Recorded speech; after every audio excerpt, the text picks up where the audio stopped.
Pourquoi le Nigeria et le Ghana produisent plus de milliardaires, parfois avec des jets privés, alors que dans nos pays francophones, c'est encore rare? C'est une question que je me suis souvent posée et peut-être que toi aussi, tu te l'as déjà posée sans forcément trouver de réponse claire. Reste bien jusqu'à la fin parce que ce que je vais t'expliquer n'est pas intuitif et pourtant, ça change complètement la façon de voir l'argent et l'investissement. Et non, ce n'est pas parce qu'ils sont plus riches que nous, c'est surtout parce qu'ils ont un système et une culture financière totalement différentes. Et je vais te le montrer avec des chiffres simples et un exemple très concret sur 10 ans. Aujourd'hui, j'aimerais qu'on parle d'un sujet qui peut littéralement changer la trajectoire financière d'une génération entière. L'utilisation du marché financier. Quand on regarde ce qui se passe ailleurs dans le monde, on se rend compte que dans certains pays, investir sur les marchés financiers est quelque chose de normal, presque automatique. Alors que chez nous, en Afrique francophone, l'investissement boursier reste encore rare, parfois mal compris et même parfois mal vu. Et pourtant, on parle du même argent, des mêmes entreprises et souvent des mêmes opportunités.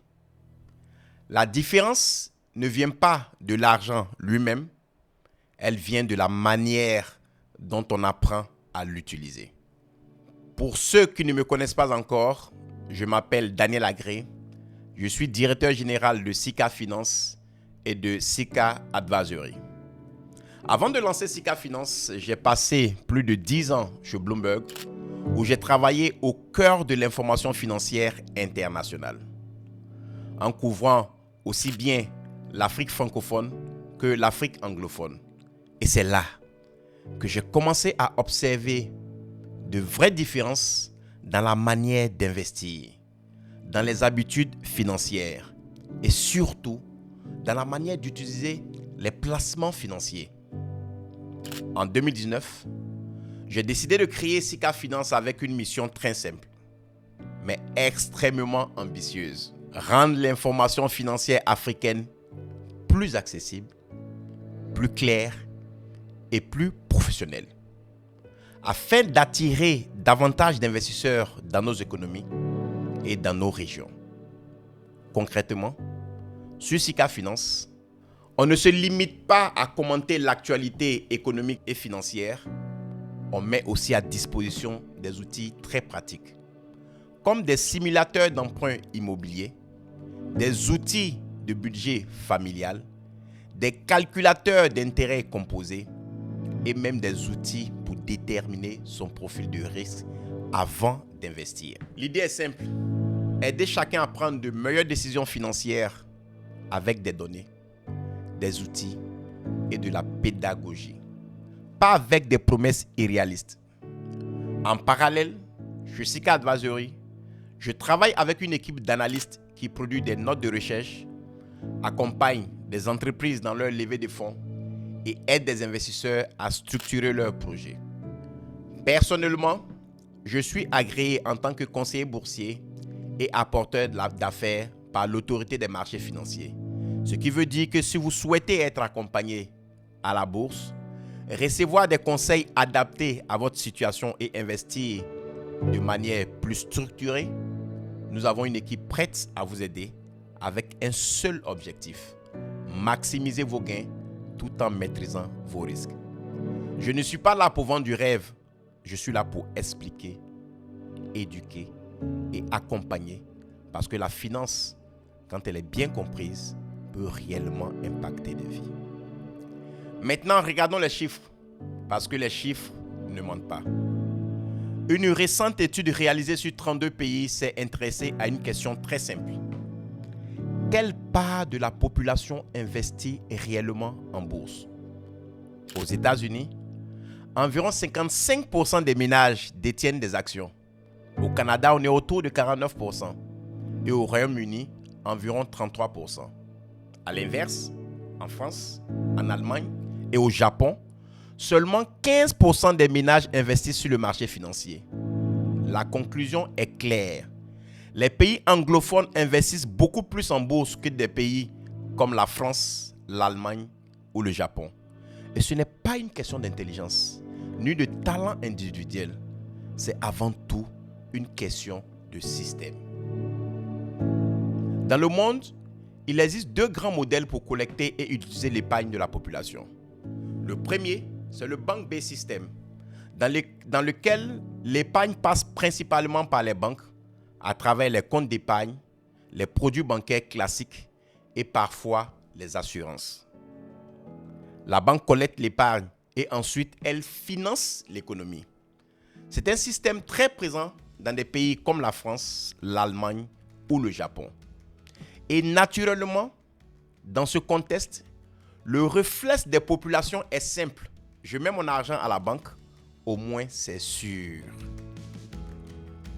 Le deuxième modèle, c'est le Market-Based System, où l'épargne est orientée beaucoup plus directement vers les marchés financiers, les actions, les obligations, les fonds d'investissement et les systèmes de retraite par capitalisation. C'est le modèle dominant dans les pays anglo-saxons. Et dans ces pays, investir en bourse n'est pas un luxe, c'est une habitude, une normalité, presque une nécessité. Aux États-Unis, cette logique va bientôt aller encore plus loin.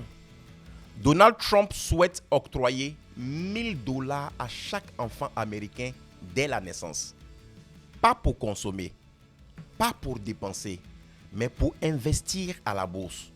Cet argent devait être placé sur des comptes d'investissement afin que chaque enfant devienne actionnaire très tôt dans sa vie.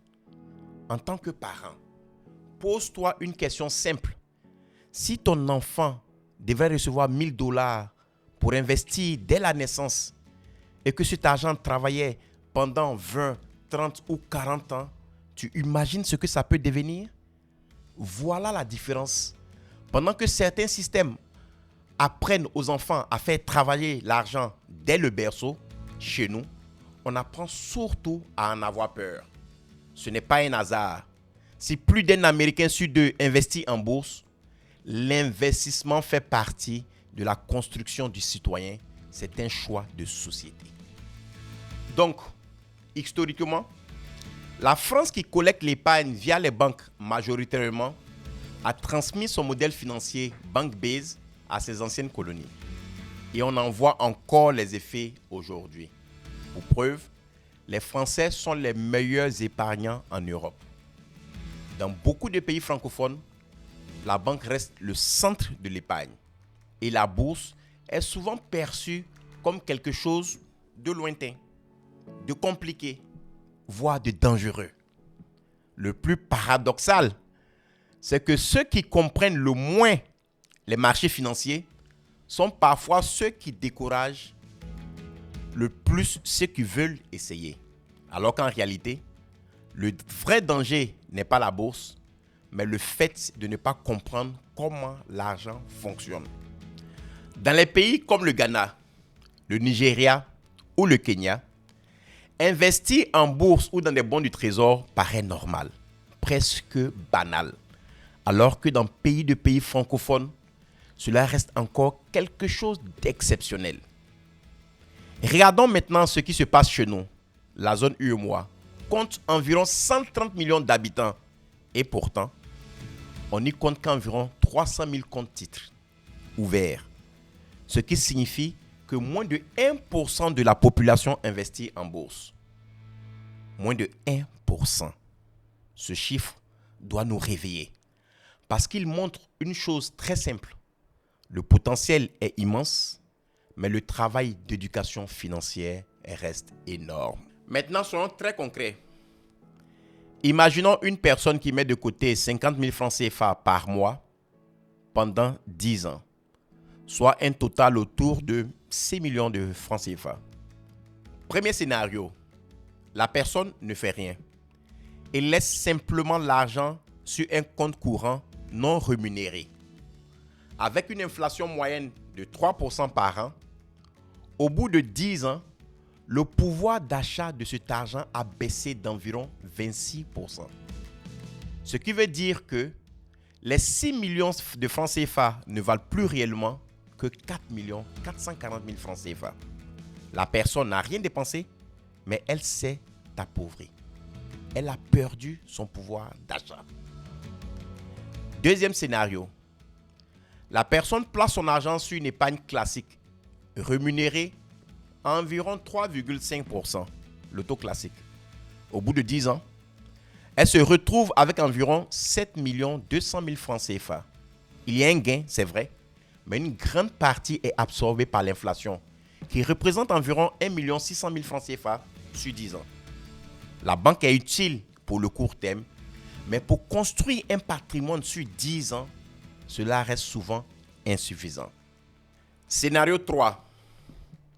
La personne investit régulièrement en bourse. Par exemple, sur une action comme BOA Sénégal, je précise quelque chose d'important pour éviter trop de commentaires.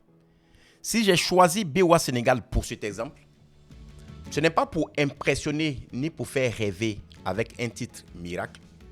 J'aurais très bien pu choisir des actions qui ont fait 3000% ou 4000% de hausse en 10 ans. Mais ce n'est pas mon but. Mon objectif ici est de prendre un exemple réaliste et concret. Un titre modeste, accessible et représentatif de ce que peut donner un investissement normal en bourse. BOA Sénégal est une banque. Et une banque est un secteur fortement régulé, avec des contrôles permanents, des exigences de fonds propres et un cadre prudentiel strict. Ce qui en fait par nature un investissement moins risqué que beaucoup d'autres secteurs. En plus de cela, c'est une entreprise qui verse régulièrement des dividendes, ce qui permet de gagner de deux façons. Sur la hausse du prix qu'on appelle des plus-values de l'action et sur les dividendes encaissés chaque année.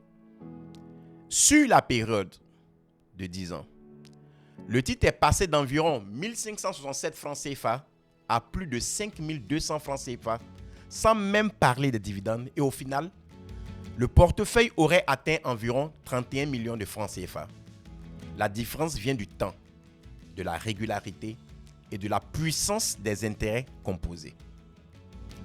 Ce qu'il faut retenir, c'est que ne rien faire n'est jamais neutre.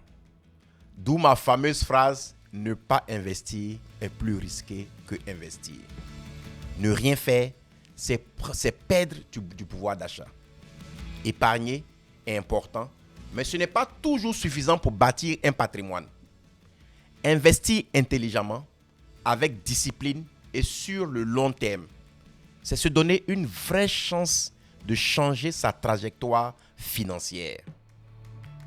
Ce n'est pas que les francophones n'ont pas les moyens, c'est qu'on n'a pas encore suffisamment la culture financière, les habitudes et les mécanismes de l'investissement. Et ça peut changer.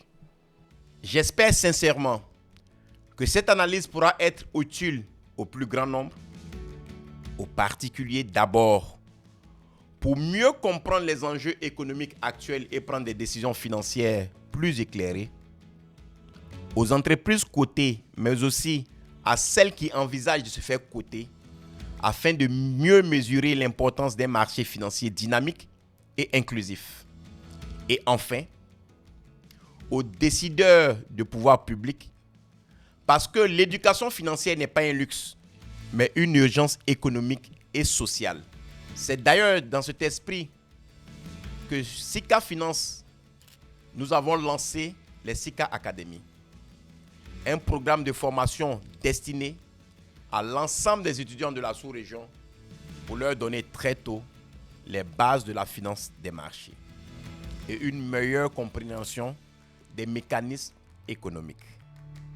C'est une initiative que nous considérons comme citoyenne et structurante parce qu'une population formée prend de meilleures décisions pour elle-même, pour les entreprises et pour l'économie dans son ensemble. Mais ce type d'initiative ne peut pas porter ses fruits seul. Elle a besoin de soutien, d'accompagnement et d'une vraie implication des autorités publiques, des institutions et de tous ceux qui ont à cœur le développement durable de nos marchés financiers. Aider les populations à comprendre comment fonctionnent les instruments financiers, leur donner les bons outils pour décider et créer les conditions pour une participation plus large au marché, plus inclusive, c'est renforcer la résilience de nos économies et préparer l'avenir.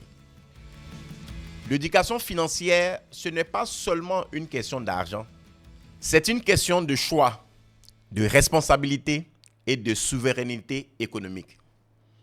Et dans nos régions, c'est un chantier qui mérite d'être pris au sérieux maintenant. Je vous remercie.